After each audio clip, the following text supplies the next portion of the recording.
Oh, Mr. Miyagi, I forgot to give this back to you last night. You keep. Oh, thanks a lot. Sir, ready? Yeah, I guess so.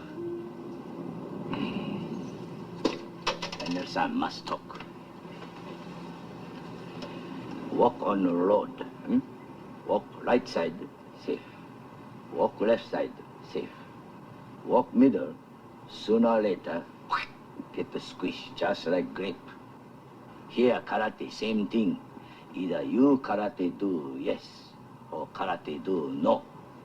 You karate do guess so, just like grape. Understand? Yeah, I understand.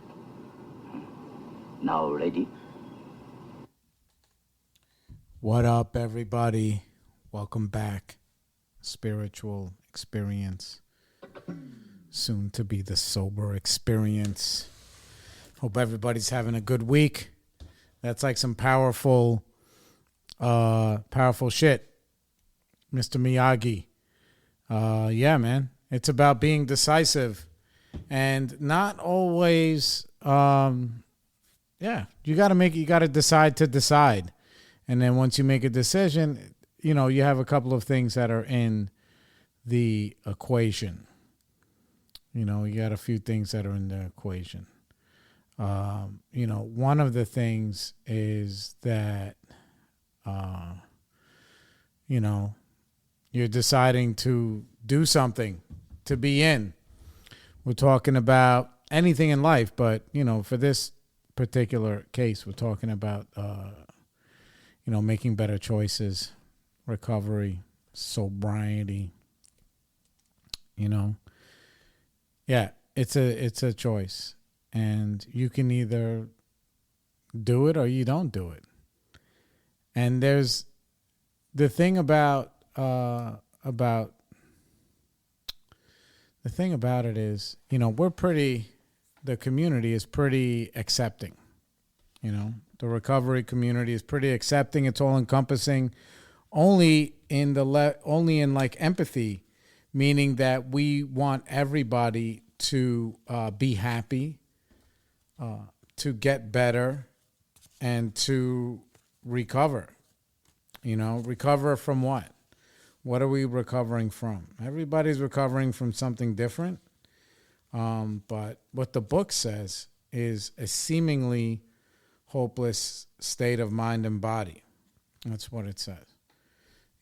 So we don't want to shoo anybody away because there are consequences when somebody is in the grips of addiction of any kind, and then, they don't feel welcomed, because automatically already most people who are living with, addiction, they can always try to poke holes in shit and try to find a way out of stuff and anything to be like, oh, no, this is not for me.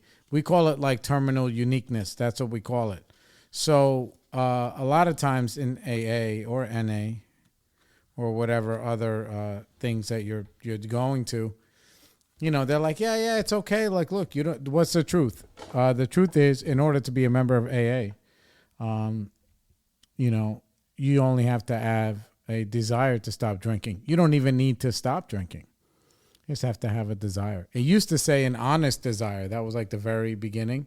And then, they're so open-minded that over time they've evolved and it's turned into, just a desire. And you don't even need to stop drinking when you show up, But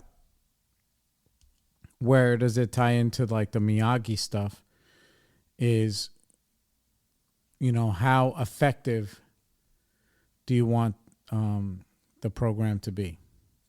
What benefit? How much benefit? Like you can literally gauge your own benefit. Now, obviously, you can't put 10 pounds of shit into a 5-pound bag, but I can say this with a level of authority because I've earned that right, is that the program will not work as good if you are still drinking, or if you are still getting high on anything, on anything. We are always clamoring for ways to get outside of ourselves. And a lot of them, we spoke about it last time. Like you can, be like, what is it? Like, I don't know what the good witch's name was, Glenda or something, Gwendolyn, whatever. And the bad witch of the West, was just the fucking wicked witch. So you can choose, which witch you want to dance with. You want to dance with the good one, or you want to dance with the bad one. The good one is fucking painful. The good one is painful. Doing things that are good for yourself, that are also positive, and that will take you away from your addiction. The bad one will give you a little bit of instant satisfaction, instant gratification, but it's going to prolong the inevitable, which is, eventually you're going to be with yourself, by yourself, and you can either be maybe 1 or 2 steps forward, or you can be 1 or 2 steps backwards, depending on what kind of choices you're making in your life. So I'm saying that because, like, this week I was listening to, and this is something that, I've touched on before and I wanted to talk about. I was listening to a podcast, and they were speaking about, because I see these a lot, and it's funny because I spoke about it with my girl after we saw it, after we listened to it. Like, there's all of these. Here's the thing, addicts are looking for a way out, and anything. And they're like, okay, well, I can't do heroin, I can't do drugs, I can't do alcohol. And then eventually maybe you'll be like, oh, well, I can't do nicotine, I can't do cigarettes, they're like, I can't do anything. I'm like, yes, you can. You can actually, you can do none of those things and live life unadulterated and get like the full experience of actual life, And that means all of those super highs and those super lows. When we're feeling good because things are going our way, we think that reaching for something outside of ourselves, whether it's, reaching for something outside of yourself, you think it's going to enhance the situation. Similar to like when I was a kid, I was like, oh, well, I'm at this party or whatever. I'm at this show, and the show is going to be better if I'm drunk, or I was just always drunk and high.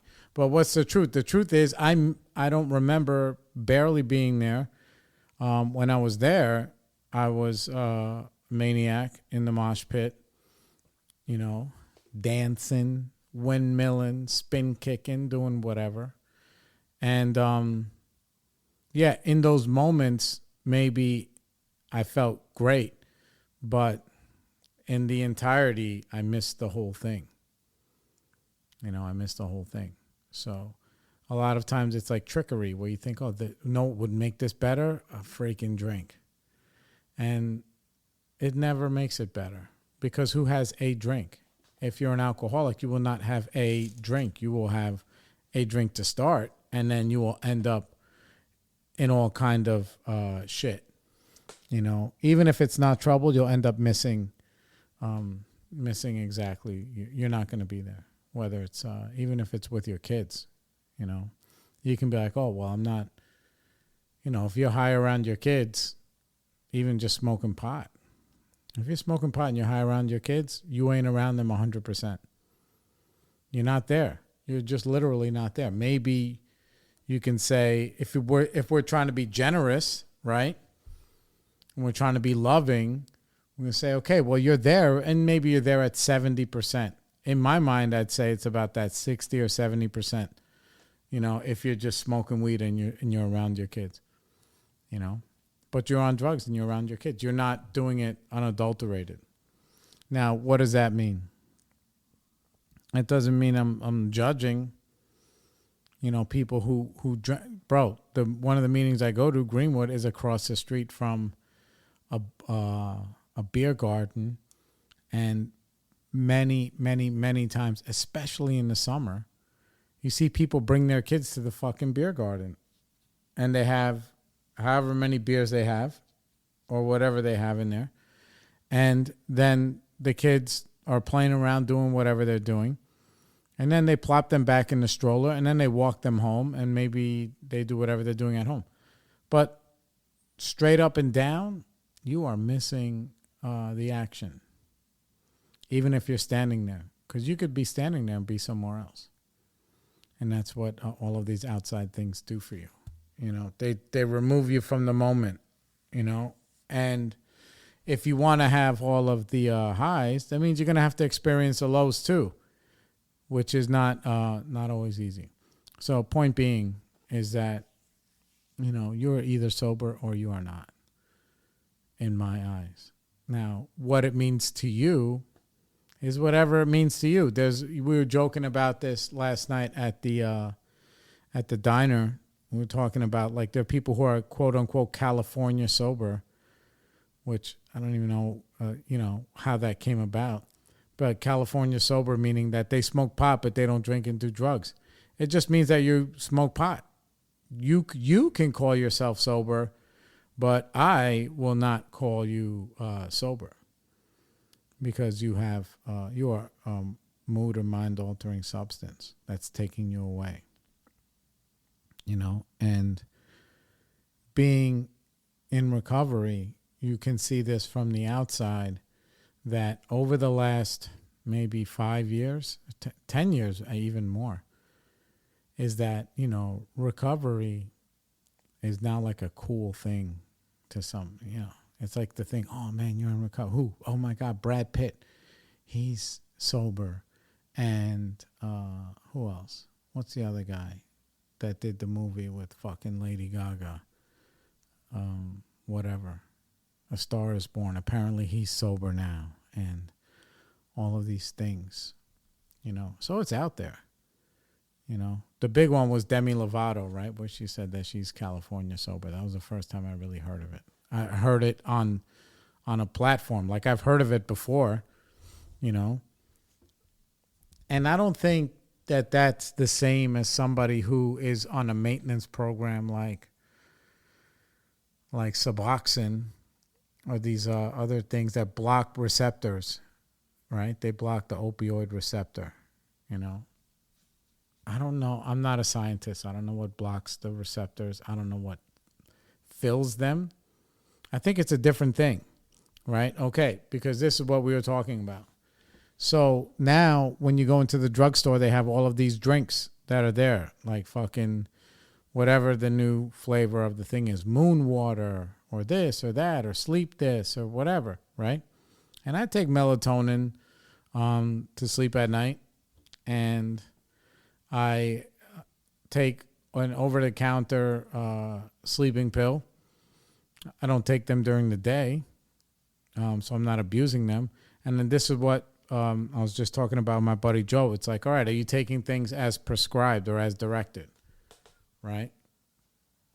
And we were talking about like Adderall and these other things that are super fucking stimulants that are very close to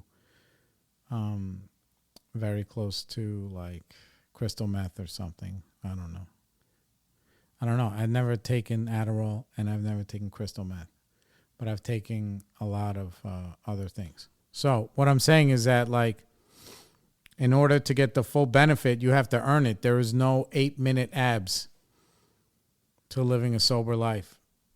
So the good thing is that you get all the reward, and that's a good thing. The bad thing is that, like, you know, there's a couple of boo-hoos in there too that are painful. But they help you build calluses, so you go through life that way, and then it doesn't.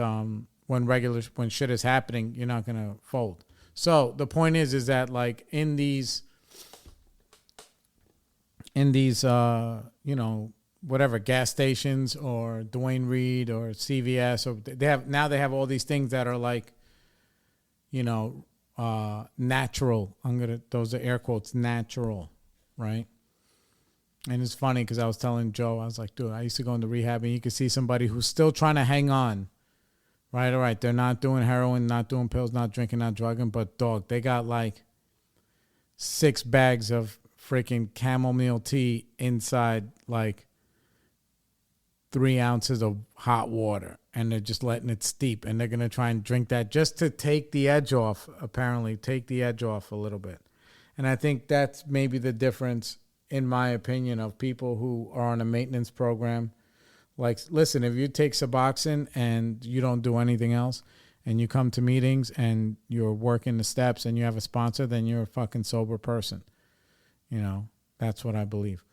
If you are overtaking your psychiatric medication and you're getting fucked up on them, and if you're honest with yourself, if you're doing that, you know, then in my eyes, you are, I don't know if I could say not sober, but you're not getting the full benefit. So you're living in an adulterated life, not an unadulterated life. You know, and there's a film in between you and reality. That's the thing. There's like this veil between you and reality. So point is that all those things are very questionable. You know, like they have those non-alcoholic beers. They call them NA beers or whatever. And they have like 0.000001% alcohol, which I guess if you like the taste of freaking Heineken, I never liked it. Like, I would never drink Heineken if it wasn't going to get me fucked up. So I wouldn't go out there and buy an NA beer on purpose just to drink a beer. You know, it might trigger something in my brain that says, hey, you remember this? And then those thoughts can turn into things, and maybe I'll be, you're on the fence for an unnecessary reason. You know, for like, I wouldn't drink those mocktails. You know, I just wouldn't drink one. You know, I just wouldn't. Because I promise, like, you would not want me to think that that's okay. And then my brain, I have a brain that tells me if it doesn't hurt me in this very moment, it will never hurt me. And then eventually it doesn't hurt me. It hurts everybody else, and it hurts me last. That's how it goes. So nobody wants me to drink anything or to even risk any of that stuff. So back to the pharmacy, we heard about this story, and then I went and I was reading the article, and this is what it says. Recovering alcoholic sues wellness drink firm for getting him hooked on 10 of its feel-free Kava drinks a day that left him hospitalized because they contain addictive morphine-like substance Kratom. That was the other thing we were talking about yesterday. Now, there are people who like, oh my God, I love Kratom. And they think Kratom is the best thing because they're like, okay, well, Kratom is not Oxycontin or oxycodone or whatever, and it's definitely not heroin, but it's not nothing. There are people who get hooked on Kratom, and that's the thing, you know. And then I can tell because I knew somebody who, I was saying this yesterday, I knew this girl that I went to high school with that was selling that stuff, and she's like, in her mind, she's like, oh, I'm helping people out, blah blah blah. And I was like, yeah, I guess, you know, I guess, but what's the truth? The truth is that, you know, okay, you're kind of like they are abusing it. That's the truth. The truth is most of those people, because they'll abuse anything, because I know I'm one of them. You know, I'm one of them. They will abuse anything. So, on 1 second, I just got to text my worker.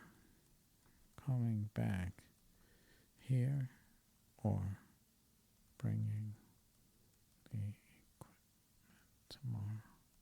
Sorry.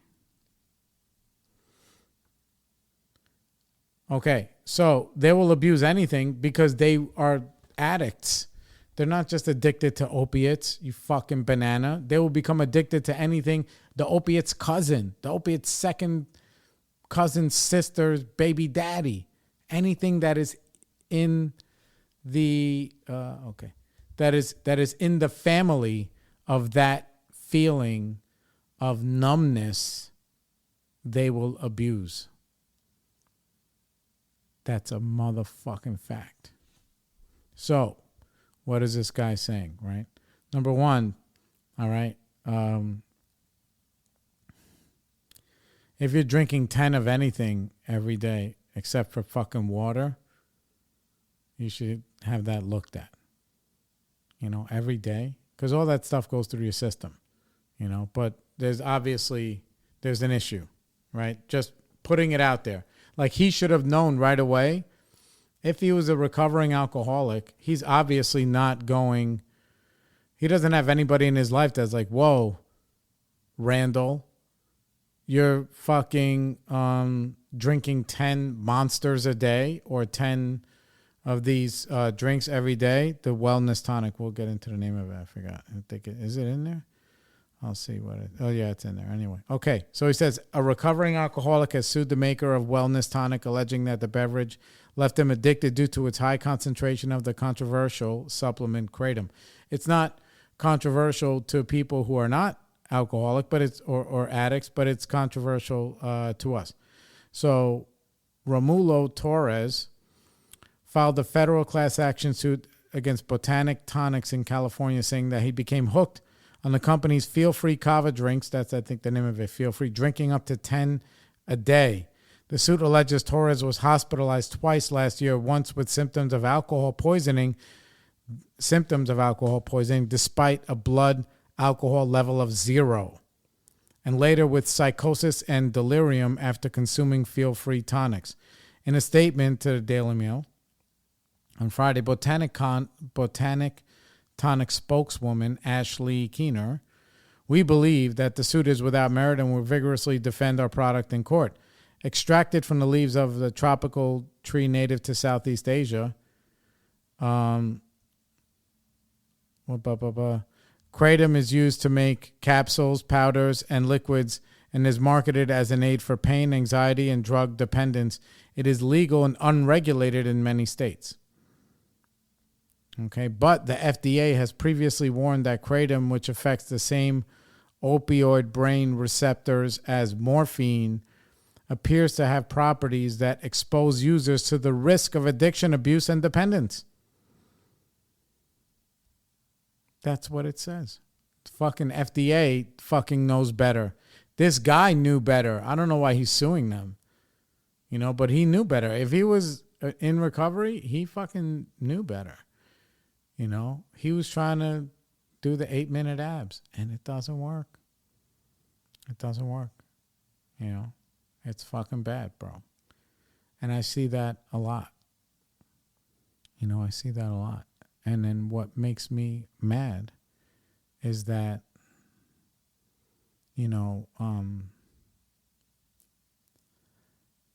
I'll keep going.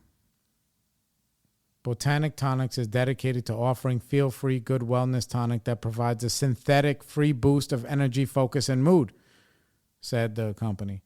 Our product features ancient plants from the South Pacific, Southeast Asia that have been used socially and in wellness for centuries.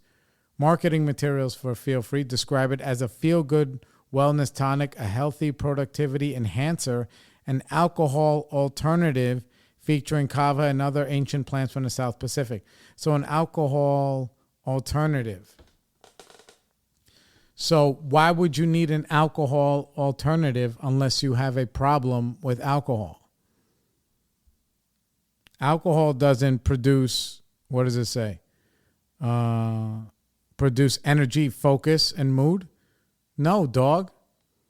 It actually dulls all of that. That's what it does. It takes you out of the fucking moment. It takes you out of the game. So, kava is derived from the Pacific Island plant and is traditionally consumed in teas, and I don't know what that word is, Tincture, tinctures for relaxation. Feel Free's product label says it contains 2,600 milligrams of a proprietary blend of kava root extract and kratom leaf. Does not disclose the exact proportions or amounts in each substance. In the suit, Torres alleges that kratom is actually the primary ingredient in the drink, but does not offer further details. Blah, blah, blah, blah, blah. Okay. So what I'm saying is that, like, either you, sobriety, do yes, or sobriety, do no. You, sobriety, do so-so, and this is what the fuck you get. This is what you get, man. You know, so all of that stuff, the synthetic pot and all of these other things that you're grasping for, not you meaning if you are in the rooms, and if you are an admitted and accepted addict or alcoholic, which means that, like, sobriety from everything is really your only salvation. That's my fucking 2 cents. Now, you can say that, well, my problem was alcohol, but I'll still smoke weed. And you can call yourself sober, but you're not even sober under the law.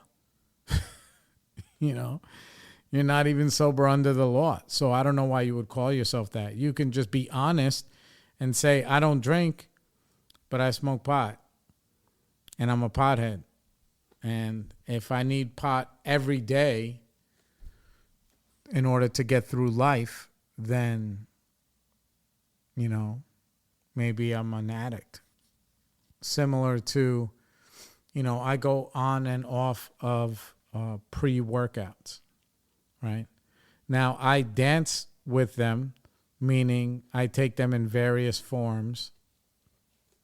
Right now, pre-workouts have a lot of different stimulants in them.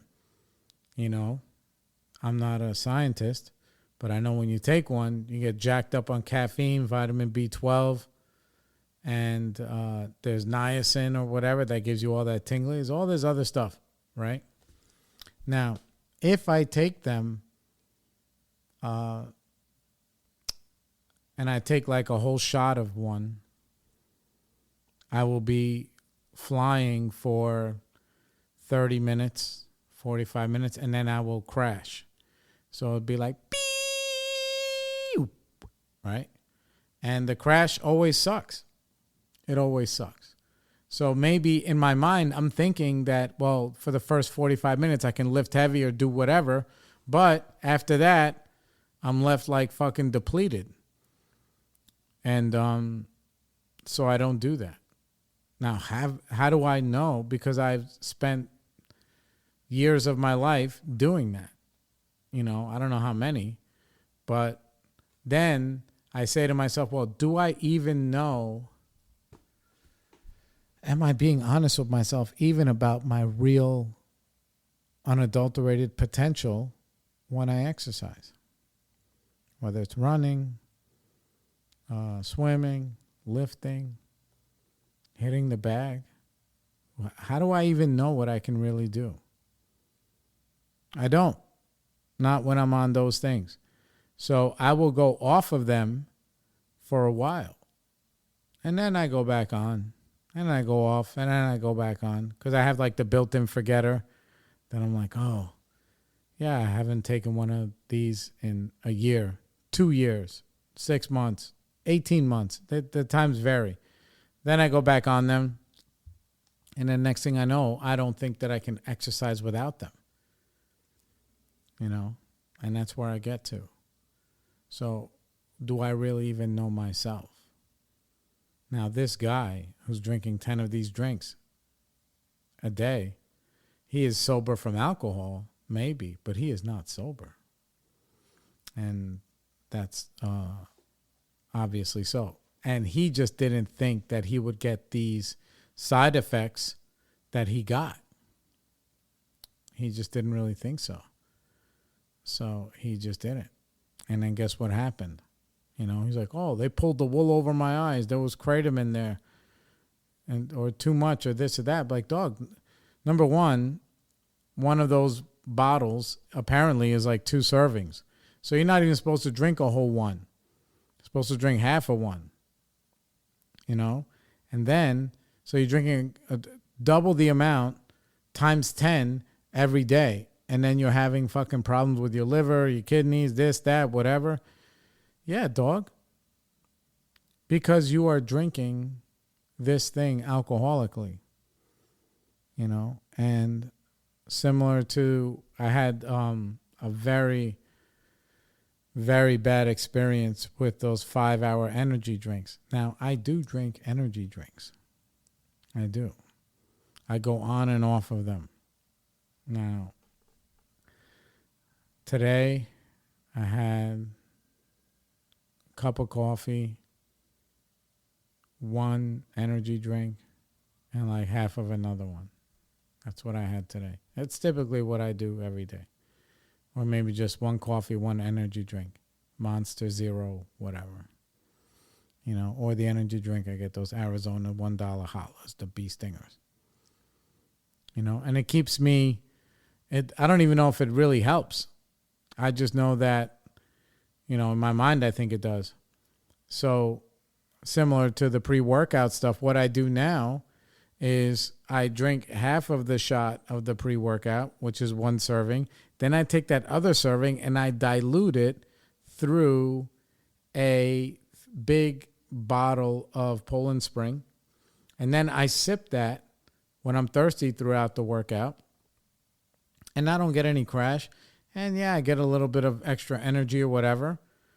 And that's it. You know? Now, I'm honest with myself about that because I'm like really playing myself that if you ask me how much I could lift, you know, how much I can deadlift, what am I going to say? I can say, okay, I do 2 wheels on each side, right? We call it just 2 wheels. All right. For regular folks, each wheel is 45 pounds. So you're at like 90, right? 90 times 2 plus the bar. You know, I'm not going crazy. Deadlifting 215, maybe 225 at most, right? If the bar is 35 or 45 pounds. Same thing with the squats, you know, if I do 2 wheels, like whatever. But I couldn't honestly tell you what I could do without the pre-workout because I don't do it without the pre-workout. You know? So what I'm getting at is that I have to be honest with myself about what I'm putting in my body. And I think that all of those drinks, I just picked this one because we heard about it this week, but I see so many of them, Dream Water and all this other shit. And they're like, so it's like technically you're not using a narcotic, but you're still getting high is what I'm saying. So I don't know if you need to start like your sober time over, counting days or whatever, but it's behavior that you need to look at. Because now there's that veil that's in front of you. Like I know people who have had a very hard time getting off of Adderall or who abuse Adderall. And they're like, yeah, well, I'm like, yeah, well, if you're taking Adderall in a way that is not prescribed and you are getting fucked up off of it, you need to be honest with yourself and say, hey, listen, I've been getting high on Adderall. You know, because alcohol is still, a legal drug. You know, so it's not like, like narcotics with like cocaine and heroin and all the other things. Then there's like there's no margin for error. But all this other stuff, you know, some people believe it's the gray area. I don't believe that it's the gray area.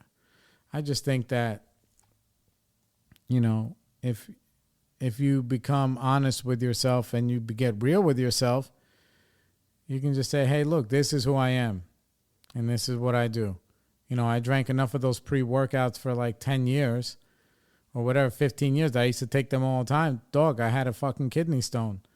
And I wasn't even, I don't even think I was 40. And I got one. And they told me like, dude, this is calcified energy drink pre-workout stuff. Because you're sober. You don't drink alcohol. You don't use IV drugs. You don't use any drugs. But this is what you're doing. This is where it comes. It doesn't all get digested. Doesn't matter how much water you drink. And that kidney stone was the worst fucking thing ever. You know, because eventually the pre-workouts, this is like in my mid-20s, when I was first getting sober, like they made me feel so good. There were times that I've taken the pre-workout and didn't go work out. I found a reason not to, and I just smoked, chain smoked half a pack of cigarettes and then just went about my day, which is crazy, But maybe because I've been around for so long and people think that maybe I'm picking on them for saying these things, but I'm not picking on them. I'm just saying the truth because I've seen that slippery slope where people have returned to heroin and alcohol and pills and everything from the Kratom. And that's the argument that I had with my homegirl that was selling it, which was, if you're really helping these people get off of drugs, at what point do you stop selling it to them? When do you stop? And she just didn't have an answer. So I was like, oh, so this is just replacement. It's like, okay, I'm not going to drink hard liquor. I'm only going to drink beer. But you're still drinking. So I'm not going to do pills, but I'm going to just abuse Kratom. And, you're still getting high. You're still getting high.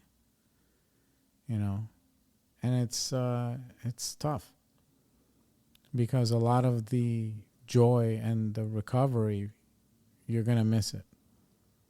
It's like me at the fucking Sick of It All show that I missed. All those VOD shows, all those, 9 Inch Nail, all that stuff. I missed it because I was fucked up. I was there. You can't ask me too much about it. I'll tell you it was a great show because I had a great time because I was fucked up. But listen, what's the truth? The truth is I don't know how good or bad any of those bands were live. If I'm being honest, if I was fucked up while I was there. So I don't know how to handle life effectively when I'm fucked up. I have a hard enough time doing it when I'm sober. So I definitely, I can't go backwards. And going down that aisle in the CVS is on the way of going backwards. For me. And if this is what you're doing, you need to look at it. If nobody's telling you, I'm fucking telling you out of love that you need to look at that shit. You need to look at it because it's not worth it. It's not worth it. It's more, you'll get more benefit by just doing it without that stuff. So anyway, that's my babble schmabble for the week. I hope you guys are doing great. I'm starting to line up some more guests, which is nice. I just got to free up some time to get those people in here. I've been very busy with work, but I've also been very busy with life and still staying centered and close to the rooms. So that way I'm not a fucking maniac. And really, I'm like 2 inches away from changing the name of the show so it's easier for everyone to find. And we think we're going to go with the Sober Experience. As long as nobody else has taken that. I've been chewing on it for like some time now. And because that's what this is. This is the Sober Experience. All right, guys. I love you. Peace.